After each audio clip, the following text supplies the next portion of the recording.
আমার মনে হয় প্রথমেই আমাদের জানা দরকার কে এসেছিল আমাদের বাড়িতে। মানে আমাদের প্রথম ধাপ এটাই হওয়া উচিত যে জানা ওই লোকটা কে ছিল। একটা মেয়ে। একটা মেয়ে? কি বলছো? সিকিউরিটির কাছ থেকে যখন আমি শুনেছিলাম তখন আমিও অবাক হয়েছিলাম। আর কি বলেছিলেন উনি? সিকিউরিটি বললো যে একজন আনইনভাইটেড মেয়ে এসেছিল কাল। ওনার কাছ থেকে বারবার ইনভিটেশন কার্ড দেখতে চাওয়া হয়েছিল, কিন্তু উনি দেখাতে পারেননি। অথচ ভেতরে ঢুকতে চাইছিল, বলছিল খুব নাকি আর্জেন্ট। তারপর কারেন্ট চলে যায়, তারপর ওকে কেউ দেখতে পায় না। বিশ্বাস করো, তোমার সামনে খুব বড় বিপদ ইরাবতী। আমি চাই না ইরাবতী যে আমার মতো আর একটা মেয়ের জীবন নষ্ট হয়ে যাক। তবে আকাশ, ওই মেয়েটা কিন্তু আমাদের ক্ষতি করতে আসেনি, বরং এমন কেউ আছে যে আমাদের বড় কোনো ক্ষতি করতে চায়। ওই মেয়েটা আমাদের সাবধান করতে এসেছিল। ও আমাদের ভালো চায়। তুমি এতটা শিওর কি করে হচ্ছ? আমি শিওর হচ্ছি তার কারণ তোমাকে বলেছিলাম না, ওই মেয়েটা আমাদের বাড়িতে এসেছিল বিয়ের আগের দিন। ও বলেছিল মণ্ডপে একটা বিপদ হবে, একটা দুর্ঘটনা ঘটতে পারে, আর সেটাই তো হলো। তার মানে ও জানে যে কে বা কারা এটা করার চেষ্টা করছে। তাই আমার মনে হয় আকাশ, এরপর আমাদের যেটা করতে হবে সেটা হলো ওই মেয়েটাকে খুঁজে বার করতে হবে। ওর থেকে জানতে হবে যে কে এটা করার চেষ্টা করছে। আর তা না হলে আমাদের আরো বড় কোনো বিপদ হয়ে যেতে পারে।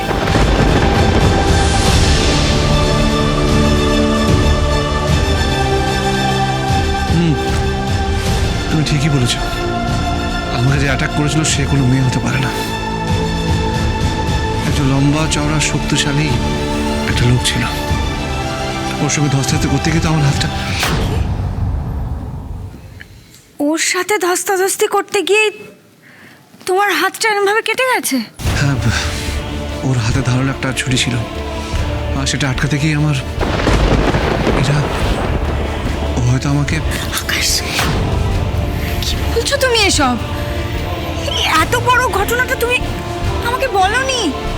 এটা অ্যাভয়েড করার মতন বিষয় একটা। আমাদের তক্ষুনি পুলিশকে ইনফর্ম করা উচিত ছিল। আমি জানি পুলিশকে ইনফর্ম করা উচিত ছিল, কিন্তু আমি পুরো ব্যাপারটা জানতে চাইছিলাম, বুঝতে চাইছিলাম। আমি ভাবছিলাম হয়তো আমাদের কোনো বিজনেস রাইভাল। না, আমার তা মনে হয় না। আমার মনে হয় এটা এমন কেউ যাকে বোধহয় আমরা সবাই চিনি।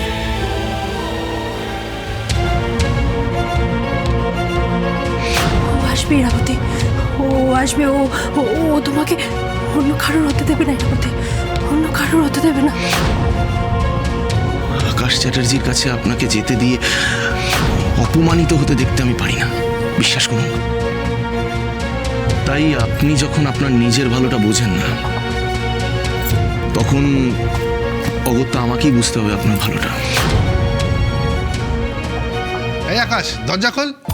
আরে এভাবে নিয়ম ভাঙা যাবে না, আজ কিন্তু কাল রাত্রি। আকাশ, অভিক চলে এসছে। আরে এই তো ছেলেটা না সব জায়গায় পিছনে পড়ে থাকে। দরজাটা ভেঙে ফেলবো মনে হচ্ছে। এই আসছি, দাঁড়া। আসছি, ঠিক আছে। কি? হ্যাঁ, যাও। এই কিরে, বেরো। যাও যাও যাও যাও।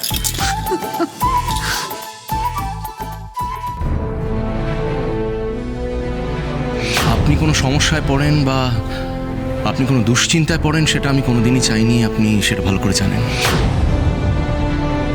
না না, কি সব ভাবছি আমি? সম্রাটবাবু তো নিজেই চান আমরা ভালো থাকি, আর সেটা বারবার প্রমাণও করেছেন। তাই ওনাকে সন্দেহ করাটা ঠিক হবে না বোধহয়। কিন্তু তাহলে কে কে হতে পারে? উত্তরটা যে চাই, কে আমাদের ক্ষতি করতে চায় সেটা যেমন বুঝতে পারছি না, তেমনি আবার ওইদিকে শালিনীর ব্যাপারটাও।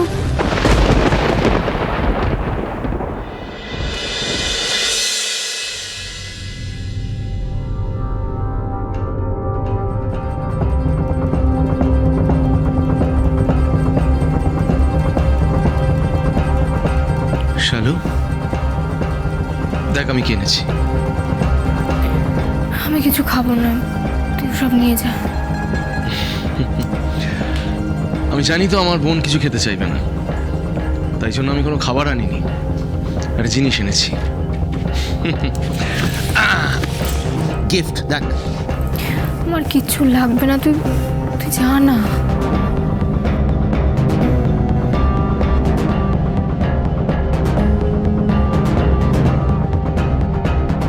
কিরে, দাদাকে এভাবে চলে যেতে বলছিস?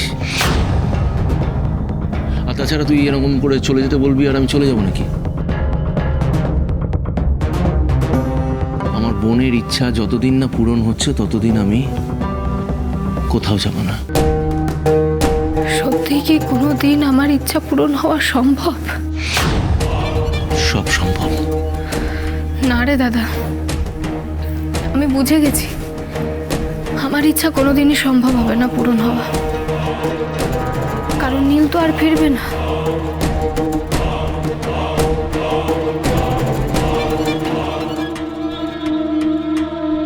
নীল এখন বোধহয় তিস্তার কাছে আছে, তাই না? ওই যে বলে গেল, শুনলি না? ও আর কখনো আমার কাছে ফিরবে না। এখন তিস্তাই ওর কাছে সব।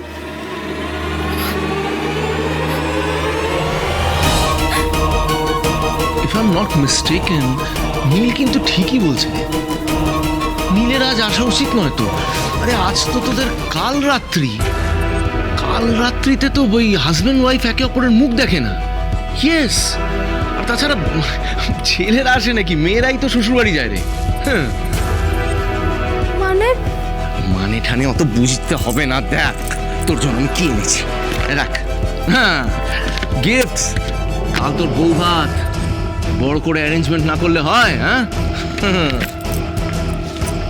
বউ ভাত মানে কি বলছিস দাদা? কোথায়, কি করে সম্ভব, কি করে হবে? যেভাবে হওয়ার ঠিক সেভাবে হবে। নীলের বাড়িতে তোর বধূবরণ হবে। আমি কিছু বুঝতে পারছি না তোর কথা।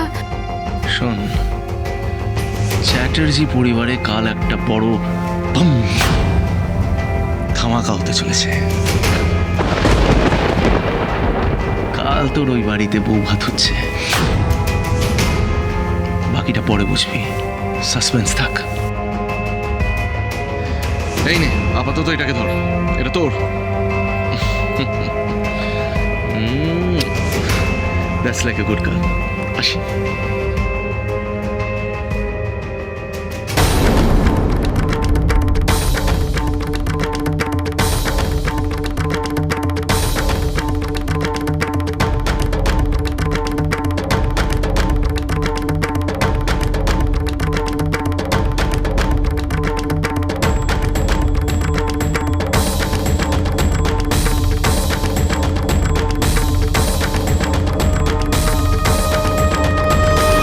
বউ ভাত?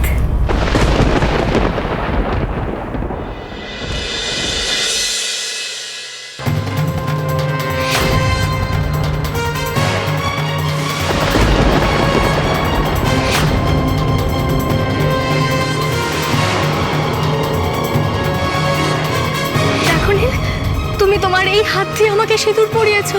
আজ থেকে আমি তোমার ওয়াইফ। দূর, এসব আমি কি ভাবছি? তিস্তার সঙ্গে নতুন জীবন শুরু করতে চলেছি, আর তার মধ্যে এইসব ভাবনা। এইসব মানুষ কারোর থাকা চলবে না, এগুলো সব অতীত।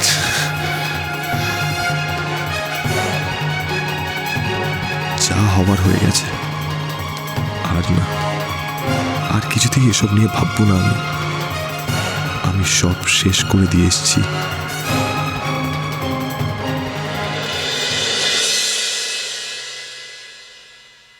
নীল, একা বসে এত রাতে কার কথা ভাবছো? তিস্তা, তুমি? হ্যাঁ, এরকম হঠাৎ চমকে উঠলে কেন? আরে আমি চমকে কোথায় উঠলাম, আমি অবাক হচ্ছি। তোমার তো এত রাত্রে এখানে থাকারই কথা না, আজ আবার কাল রাত্রি। আমাদের দেখা করার কোনো নিয়মই নেই। আরে দূর, বাদ দাও তো, আমি এখন অত নিয়ম মানতে পারছি না। আর তাছাড়া কেউ জানতে না পারলেই তো হলো, তাই না? বাবা, তোমার মতো না একটা ডেসপারেট মেয়ে আমি দেখিনি। ও আচ্ছা, আমার বেলায় ডেসপারেট আর নিজের বেলায় নিজে দোষ করলে তখন ঠিক আছে। আমার এখানে আসাতে যদি তোমার আপত্তি থাকে তাহলে আমি চললাম। আরে আরে কোথায় যাচ্ছ? দাঁড়াও, তোমাকে দেখছি কিচ্ছু বলা যাবে না। তিস্তায় এসে যখন পড়েছো তো প্লিজ দাঁড়িয়ে যাও, এভাবে চলে যেও না। নীল, আমি তোমাকে থ্যাঙ্কস জানাতে এসেছিলাম যে গিফটটা দিয়েছো তার জন্য। আর বলতে এসেছিলাম যে হ্যাঁ, কি বলো? আমি